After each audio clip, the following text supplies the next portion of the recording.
Nagsimula na po siya mag-labor ngayong gabi, mga bandang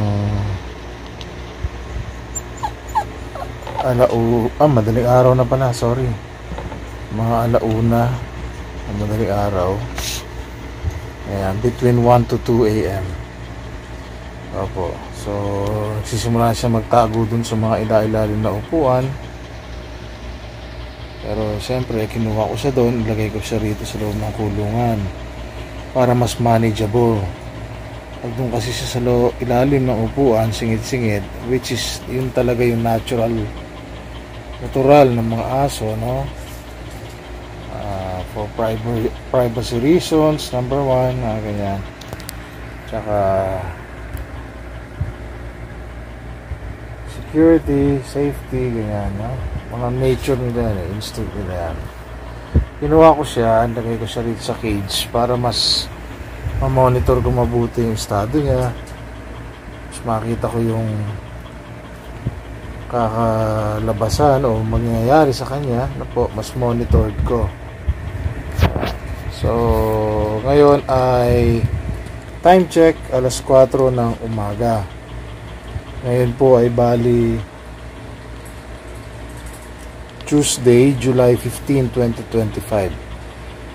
Overdue na ito actually. So bali 66 days na ito, or 67 days, or 66 days. Because 66th day niya na ngayon. I was expecting the delivery yesterday, the most, pero nag-extend siya, ano po. Eto ngayon, nakikita ko, nagle-labor na siya. Malaman natin kung ano magiging itsura. Excited na ako dun sa itsura ng mga magiging puppies niya, kung anong mga gender, syempre po yan. At hopefully po, samahan nyo ako na maging successful itong delivery ni Coffee, na po. So sa wakas ay matutuloy na yung kanyang panganganak, na po. At sana ay huwag siya masyadong mahirapan, maging maayos, madire-diretso, walang maging issue sa kanyang panganganak, which is normal naman po sa mga poodles, no? Whether toy poodle, miniature poodle, or giant poodle, normal naman sila, no, mag-deliver. Bihira yung mga nagiging cesarean. At although inoferan ako ng option nung vet nung Sabado ng hapon, na pagdating daw ng ganitong estado at di palobas, more or less kailangan na daw i-CS. Pero syempre naniniwala ako na itong si Coffee ay magkakaroon ng normal delivery. Ang naging concern lang dito ng delay, naging cause ng delay rather, ay dahil dalawa lang yung kanyang anak, more or less, na nasa loob ng tiyan. So yung contraction wala masyado kasi hindi sila nagkakaipitan, maganda yung pwesto. Doon nga sa ultrasound na ginawa, maganda yung pwesto ng dalawa, naka-align sila pareho, magkatabi lang, para lang sila talagang, alam niyo yun, relax. So let's see what will happen. Everything still remains to be seen, ano po. So yan, nagsisimula na siya umire si Coffee, ano po. Mga 10 minutes na siyang ganyan. Yan. May konti pag nakita ko nandyan, naka-ready na naman yung scissors para sa kanya. Ay nga pala, kailangan natin na alalayan siya, siyempre. Kung kailangan, hindi naman na alalayan as in alalayan, ano po. So bigyan ko kayo update maya. Antabay lang po kayo.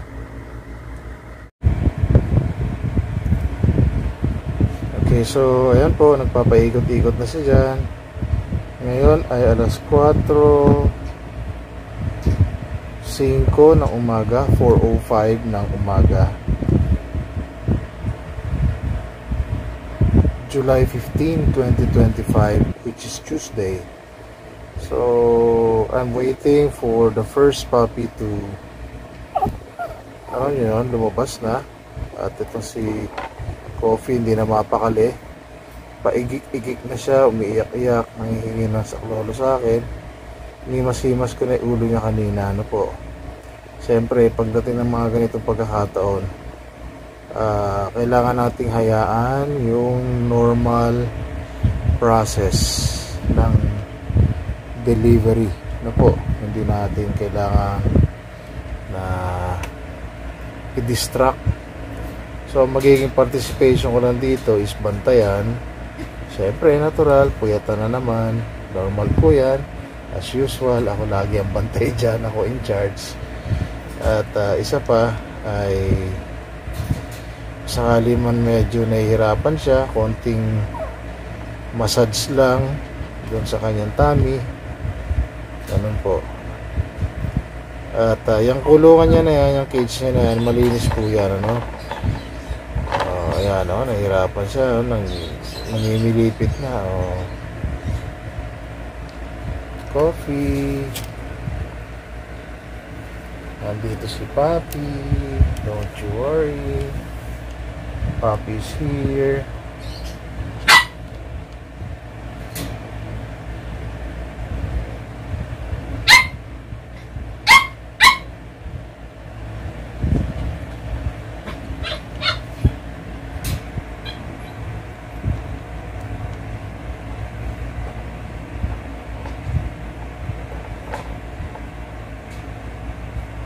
Ayun, humihilab na. Ayun, mga ano na siya. Pushing. Push lang, anak, push. Okay, kaya mo yan, anak, push. Natin. Push mo lang siya, push.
Siyempre, naka-ready na yung ating scissors.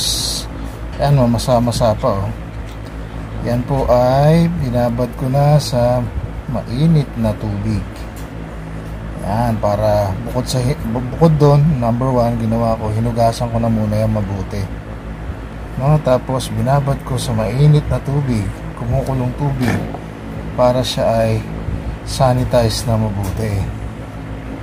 Yan.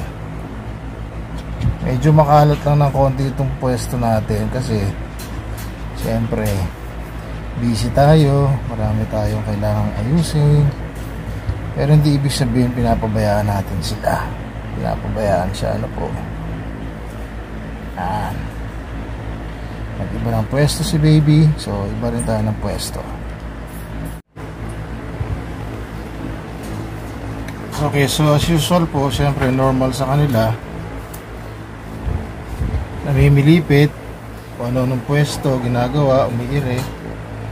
Ayan. Dahil syempre nahihirapan po, normal po yan. Katulad din po ng tao, lahat po ng mga nanay na nagbibigay buhay sa mga bagong panganak nilang babies. Actually po, dahil nagwo-worry na nga ako, first time ko nakaranas ng ganito eh. Yung lumampas sa due date, nag-overdue kumbaga. O nag-overdue siya kasi normally po sa experience ko sa mga ibang mga alaga ko, 60 to 63 days lumalabas na. Siya umabot siya ng 65, 66 pa nga. 66 day ngayon, di-deliver na siya. So syempre stress ako dyan sa kanya nung last week ko pa siya hinihintay. Akala ko tuloy nagkamali ako ng bilang, pero hindi. Doon sa ultrasound nga po niya, lumabas doon na more or less 13 tsaka 14 yung delivery date niya. At dahil nga doon ay naging option ng doktor, kung sakaling hindi lalabas ng 14, kailangan ay ma-CS. Pero syempre po, ako yung taong naniniwala sa sa nature, sa blessing na po. Siguro if worst comes to worst, dun tayo mapupunta. Pero so far nakita ko manageable.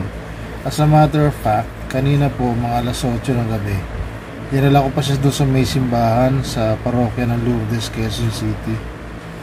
Bakit? Kasi nag-walk kami dalawa para po mag-labor siya, gano'n, no? May tulungan siya na ma-exercise.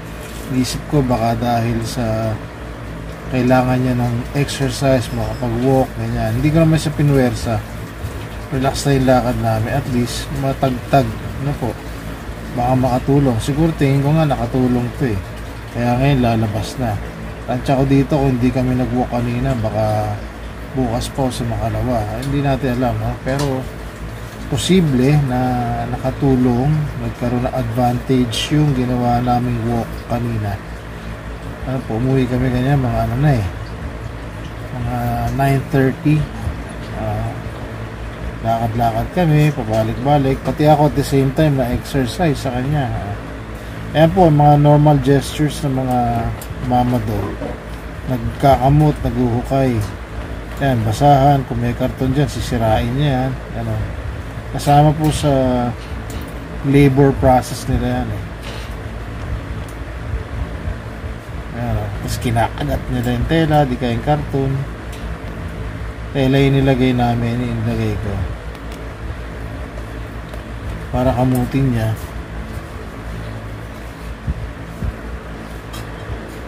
Tingnan natin.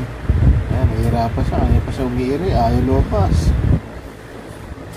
Normal naman niya. Ganyan talaga. Siyempre.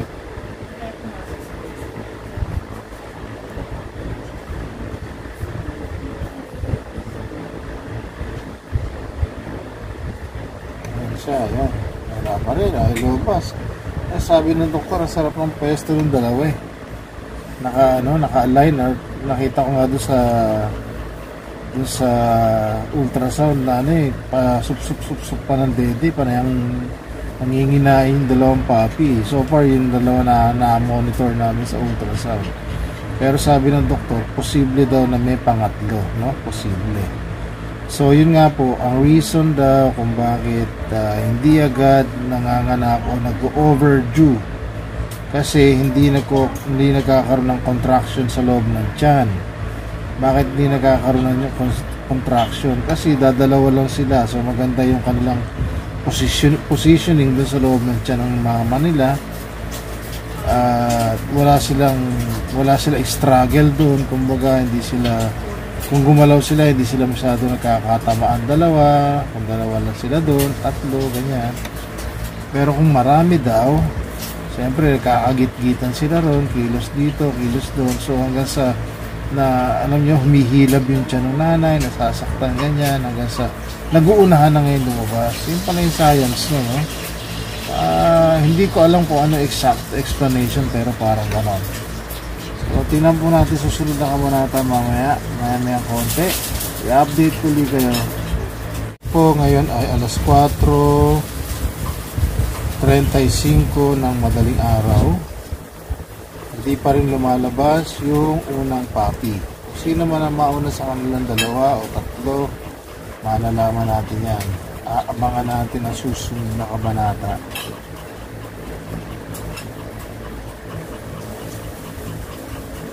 Meron pa siyang collar na may hanky sa leeg eh. Nilagyan namin kanina ng collar yan dahil nga naglakad kami dalawa.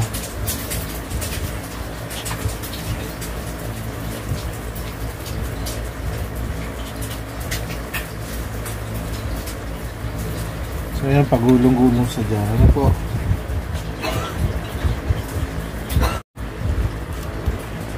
Shoutout po pala. Yes, shoutout po kay Ma'am Marjorie Soto. Napanood ko po yung vlog nyo kaninang maaga-aga pa. Naghanap talaga ako ng pwede kong maging reference, point of reference tungkol sa overdue pregnancy ng mga dogs. At pagbukas ko ng YouTube, una pong bumungad yung inyong vlog. At napaka-informative po, napaka-educational. Although hindi nyo pinakita kung ano yung mga nangyaring episodes, kumbaga nag-share lang kayo ng inyong experience. Po, maraming viewers ang nakita ko nandun, maraming nag-follow sa inyo, dun sa inyong content. At para sa akin po, meaningful siya. Kahit wala na yung mismong actual video kung saan yung inyong alagang mama dog ay nanganak. Ano po, nag-narrate na lang kayo, nag-share na lang kayo kung ano yung naging experience nyo, kung ano yung naging worries nyo, anxieties nyo, stress nyo, katulad na nararanasan ko, nararanasan namin sa family ngayon. Ganon, ano po. At nagtanong din kayo sa mga, syempre sa mga experts, sa mga vets. At shoutout po dun sa sinasabi nyong vet na kung saan nakapagbigay sa inyo ng magandang info, kaya hindi kayo nagpa-CS. Hinintay nyo 71st day, kung di ako nagkakamali, nabanggit nyo dun sa inyong vlog, Ma'am Marjorie. Pero just the same po, marami po uling salamat. May natutunan po ako doon, nagkaroon ako ng confidence dun sa inyong shinare. Ano po, sana mapanood nyo rin itong video ko na to. Ito po ay naging inspirasyon ko yung inyong na-share. Ano po, salamat po na marami. Shoutout po ulit. So ayan po, sumungaw na. Simula ng lumitaw. Meron ng lumitaw na ewan ko kung ulo yun, ayoko munang pakialaman. Anyways po, ito yung ating another gunting backup, o baka ito yung maging primary scissors natin kung sakaling kailangan. Po, bago mainit-init pa yan, galing sa kumukulong tubig, pero syempre hindi natin gagamitin yan na mainit ito, no? Sa tagal nitong wala sa tubig, lumamig na to. Ayan, nakikita nyo, sumisipa-sipa po si mama dog, oh. Kaya mo yan.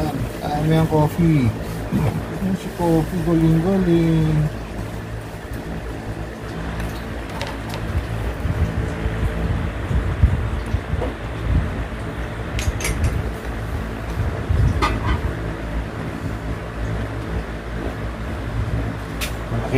Malaki-laki na lumabas. Ayan, may konti, dudukutin ko na yan. Pagka, alalayan ko na yan pag nasa labas na. Pero syempre, titingnan natin kung paano niya i-manage yan. Iba pa rin yung alaga ng nanay, eh.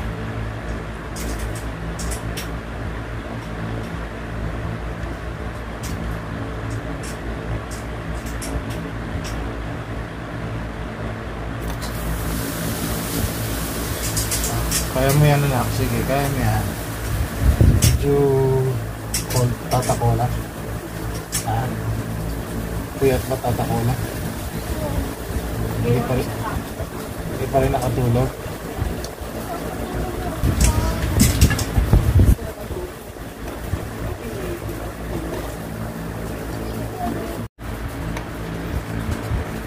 Ang totoo po niyan, mga ganitong oras, kumigising na rin ako. O mga bandang alas 5 Gs, alas 5:15 ng madaling araw. Kasi maya-mayang konti, supposed to be, ay maghahatid na ako sa anak ko sa school.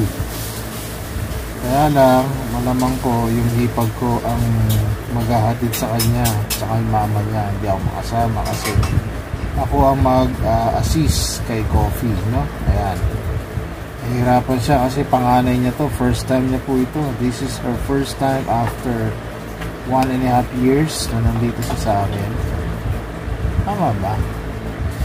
Anyways, hindi na importante. Mahalaga makapag-focus tayo dito. Makita natin kung ano ang magiging result. And I'm hoping that everything will be fine. Ano po? Everything will be fine. Everything will be normal. And ayos si Mama Dog tsaka yung kanyang mga babies. Yan. Samahan niyo po ako. Salamat po. Focus natin ng konti.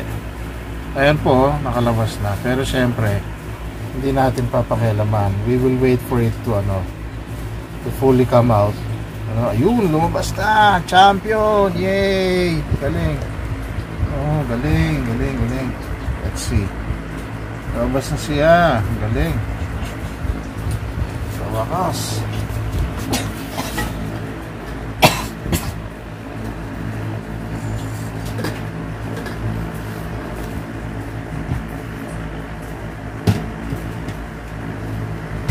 Pagod si Mama Dog, oh. Parang naubusan siya ng lakas doon.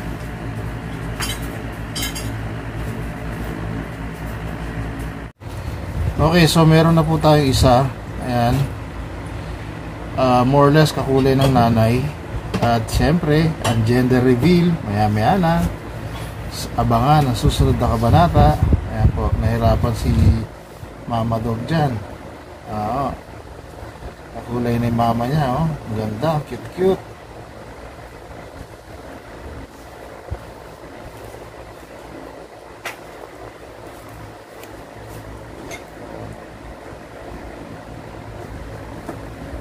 Ay, ito pala.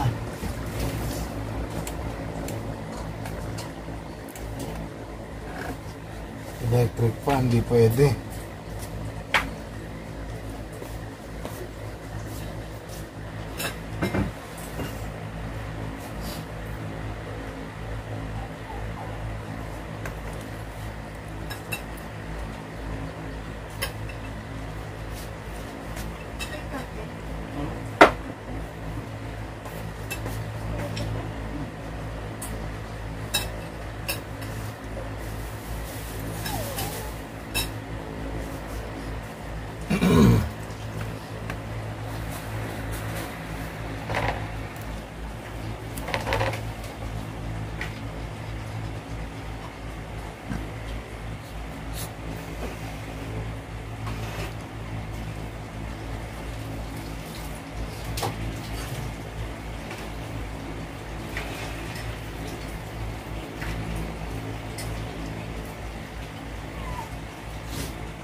Okay, so ngayon po medyo ayan, nagpapakita na uli siya ng signs para dun sa susunod na lalabas na puppy. Nagsisimula na uli siyang umiri-iri, pero so far nakita ko napaka-sweet niya dun sa kanyang anak. Tatansya ko sobrang pagod niya kanina kasi more than an hour siya na umiri at nag-labor para dun sa first puppy na lumabas. Siyempre hindi naman po ganun kadali yun.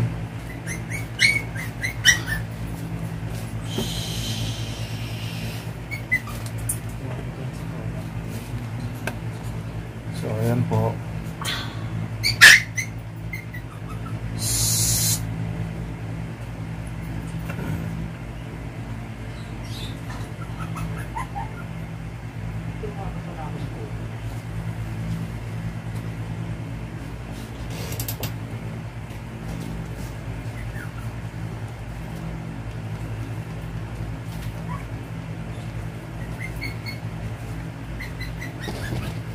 Yung first baby niya nandun ngayon sa side niya at syempre ang normal niyan ay maghahanap siya ng warmth, ng init ng katawan ng mama niya. Ayan. Tapos syempre bago yung ating yung ginamit natin na ito ginamit kong pampunas sa puppy kanina, marami pa tayo nito, no, para magamit para dun sa mga susunod pa. Opo, nagkaroon ng interruption, pasensya na po.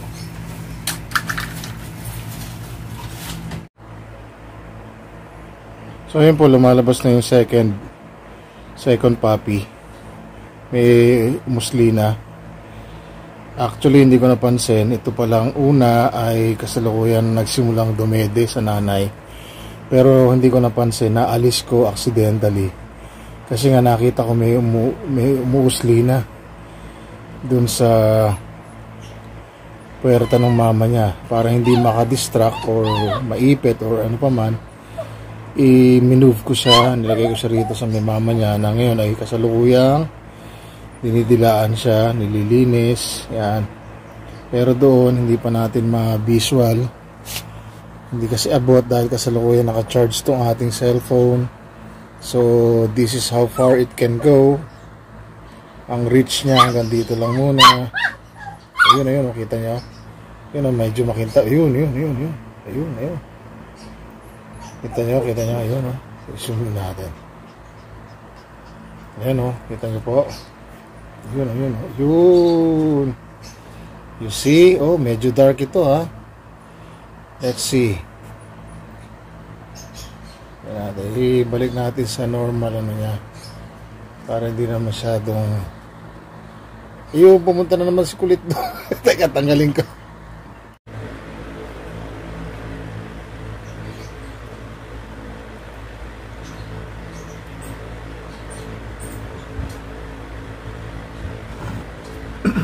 Excuse me.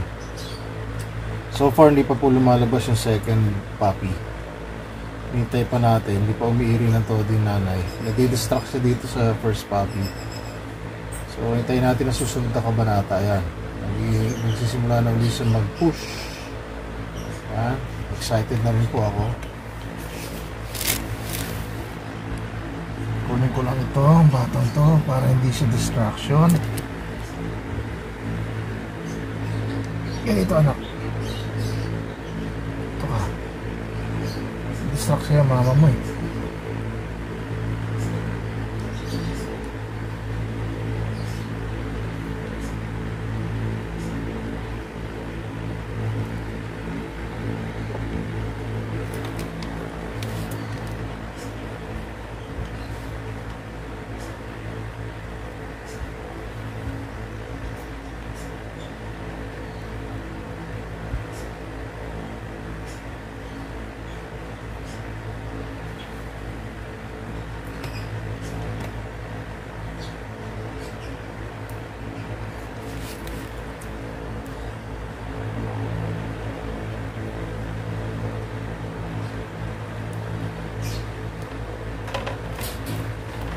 Anak.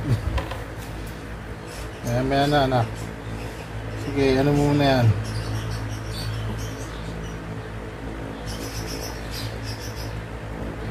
Kung mag-alala, binalot ko yung baby mo.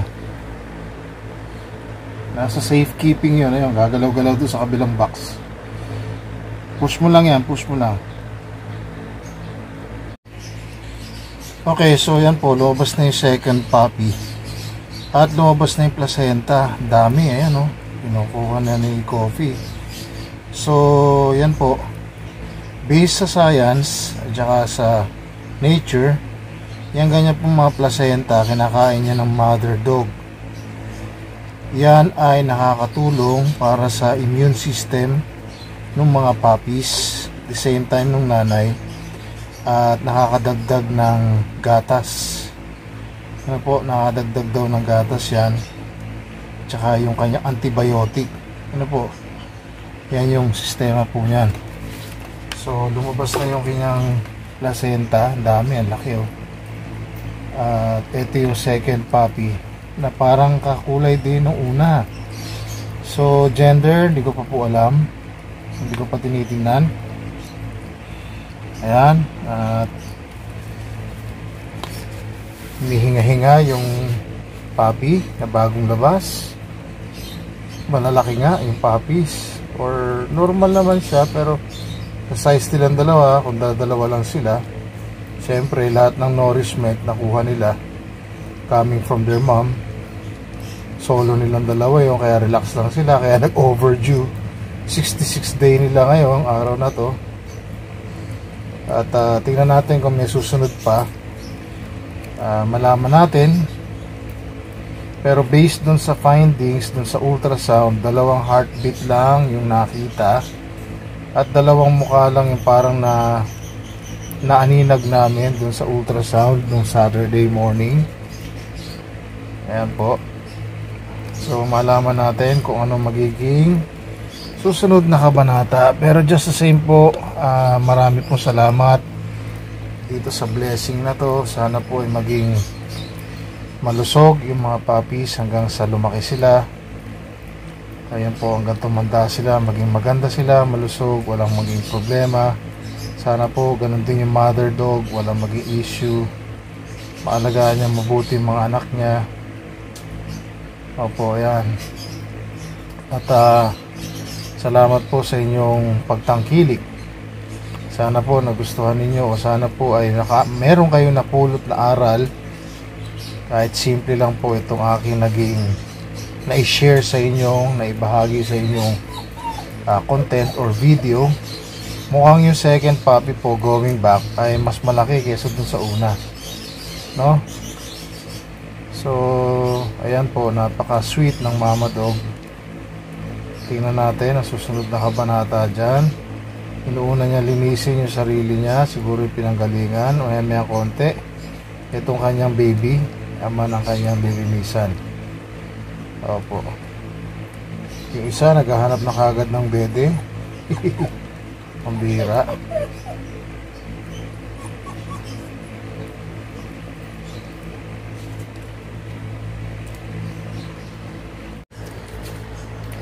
So ayan po, kinakain na ni Mama Dog yung placenta, which will serve as vitamins, nutrients and everything, antibiotic para sa kanyang puppies, saka sa kanyang katawan, ano?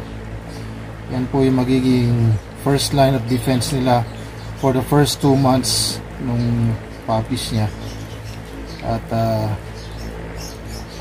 yan po yung nature, no? Hindi tayo dapat dyan mandiri o matakot, hindi.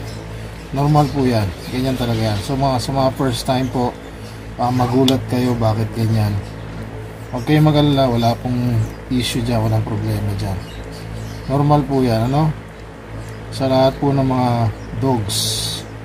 Ewan ko sa cats, hindi ko na naalala. Kasi usually mga alaga namin pusa dati, pag nanganganak sila, nakatago sila eh. Hindi namin nakikita. So mas may exposure yung mga dogs pag nanganganak katulad nito. So syempre po yung nanay medyo nangihina pa, one at a time lang, hindi niya agad-agad mapagsasabayan. Kaya tulad nga nun, yung isa hindi ko alam kung dumidede na, mukhang dumidede na, sumisimple dun sa loob. Ayan po, mukhang malaki yung placentang ninangata ni Coffee dito. the same time, lilinisan niya yung kanyang baby. Ayun, gumagalaw.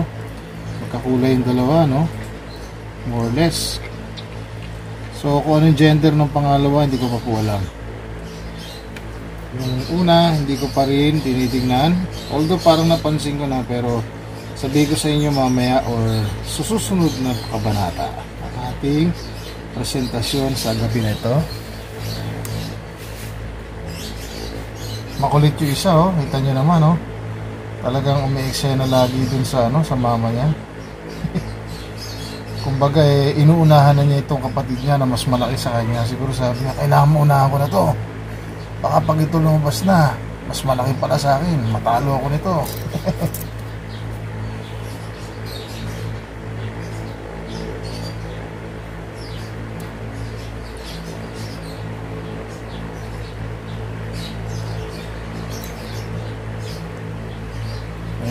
Ayan po si Coffee. Sa wakas, nagkaroon na siya ng puppy. At yung aming worries, yung paghihintay, kahit paano nabawasan na, meron ng peace of mind, no?